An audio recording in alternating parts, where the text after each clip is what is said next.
भट्टी साहब। मैडम शेख, बड़ा कमाल का सवाल है आपका कि मौसमियाती तब्दीली के असरात से निपटने के लिए क्या हिकमत अमली होनी चाहिए, यानी इरशाद भट्टी बताए। मैडम शेख, इरशाद भट्टी बता रहा है कि जैसे दरियाए रावी के किनारे रूडा बसाया जा रहा है, ऐसे ही हर दरिया के किनारे रूडे बसाए जाएं।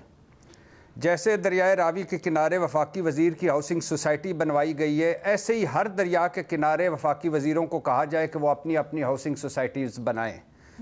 जैसे मैडम शेख दरख्तों का कत्लेआम किया जा रहा है, इसे हर सूरत जारी रखा जाए और मुल्क में एक भी दरख्त बाकी नहीं रहना चाहिए। जैसे नदी नाले आबी गुज़रगाहें बेच दी गई हैं और जो चंद एक बची हैं इन्हें भी फ़ौरन बेच देना चाहिए। हुकूमत की ये अव्वलीन तरजीह होनी चाहिए। मैडम शेख, कल मौसमियाती तब्दीली के वज़ीर मुसद्दक मलिक साहब कह रहे थे कि गरीबों की बस्तियाँ उजाड़ कर 62 लोगों की तामीरात बचाई गई हैं। ये बहुत अच्छा काम किया है हुकूमत ने, ऐसा हर सैलाब में किया करें, ये ऐन इबादत है। मैडम शेख, मुसद्दक मलिक साहब कह रहे थे क्या करें, वफाक और सूबे एक पेज पर ही नहीं आ रहे। ये कमाल की बात है मैडम शेख। सैलाब तो आनी जानी चीज़ है, वफाक और सूबों को ऐसे ही लड़ते रहना चाहिए। मैडम शेख, जैसे कल ही अभी वफाकी वज़ीर औरंगज़ेब साहब कह रहे थे कि 2022 के सैलाब ज़दगान के लिए जो जनेवा डोनर कॉन्फ्रेंस में $7 अरब हमें जो नहीं मिले, उनकी वजह ये थी कि हमने क्रेडिबल मंसूबे बनाकर नहीं दिए, प्रोजेक्ट बनाकर नहीं दिए। ये बड़ा कमाल का काम हो गया। इस कारकर्दगी पर भी ये जो पिछले दिनों अवार्ड का कौमी अवार्ड्स का जुमा बाज़ार लगा था, एक और जुमा बाज़ार लगाया जाए और इन सब को भी अवार्ड्स दिए जाएँ जिन्होंने ये मंसूबे बनाकर नहीं दिए, और ये कारकर्दगी जारी रहनी चाहिए। मैडम शेख, आप सवाल हमसे करती हैं कि हिकमत अमली क्या होनी चाहिए। ये जो 17-72 लोग हैं, ये दुनिया जहान के घाग तजर्बाकार 5-5 बर्रे आज़मों में जिनकी जायदादें हैं, जिन्होंने इस गरीब मुल्क को ऐसा निचोड़ा है कि अब हम रुल गए हैं। यानी दुनिया भर के मॉडल इनके सामने हैं। हम गरीबों का खून चूस कर ये जो VVVIP प्रोटोकॉल लेने वाले, इन्हें हमने समझाना है, इन्हें हमने हिकमत अमली देनी है। ये किस मर्ज की दवा है? इनकी छुट्टी कराएं, दीमक की तरह चाट गए हमारे वसाइल को।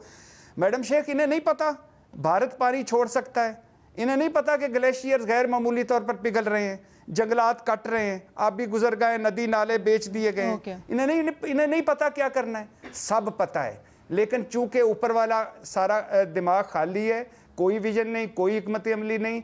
और आखिरी बात, फिर 100 बातों की वही बात, जब तक ये हैं तब तक हम इसी तरह रुलते रहेंगे। अगर अपने मसाइल हल करने हैं तो इनसे जान छुड़वानी है। महमल कुछ ऐड करना चाह रही है, प्लीज मुख्तसरन महमल। बिल्कुल जी बिल्कुल, छोटी सी बात है।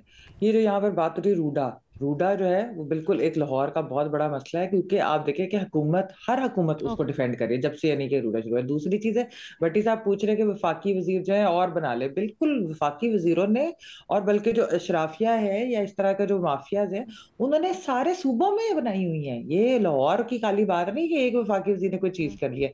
रूडा एक इधर लाहौर का तो मसला भी निकल, लेकिन ये पूरे सूबों के अंदर भी फैला हुआ है। 2022 के जो अलीना हम लोग जो बात यहाँ पर कर रहे हैं 2022 के फ्लड्स की, हम आज कितनी बात करते हैं, अब जाके कर रहे हैं ना। पिछले 3 साल में हमने कितनी दफा उसकी बात की। मसला ये है कि ये रूडास भी बनते रहेंगे, ये वफाकी वजीरों और अशराफिया की इस तरह की हाउसिंग सोसाइटीज भी बनती रहेंगी, डिफॉरेस्ट्रेशन भी होती रहेगी। यानी कि आप अगर कट रहे हैं दरख्त, तो आप एक की जगह 10 लगाए देना नए, वो क्यों नहीं लगेंगे? नहीं, डेवलपमेंट के चक्कर में वो भी, अगर उसको सब डिफेंड करेंगे सारी हुकूमतें, जो मर्जी आ जाए पावर में। ये अनफॉर्चुनेट रियलिटी है हमारी। अरे कितने अफसोस की बात है कि हम बार बार इसके ऊपर बात कर रहे हैं। पिछले 1 हफ्ते से हम मुसलसल जा रहे हैं, बल्कि हफ्ते से नहीं, हर 2 सालों बाद, 2.5 सालों बाद हम देखते हैं ये सब कुछ हमें नज़र आ रहा है।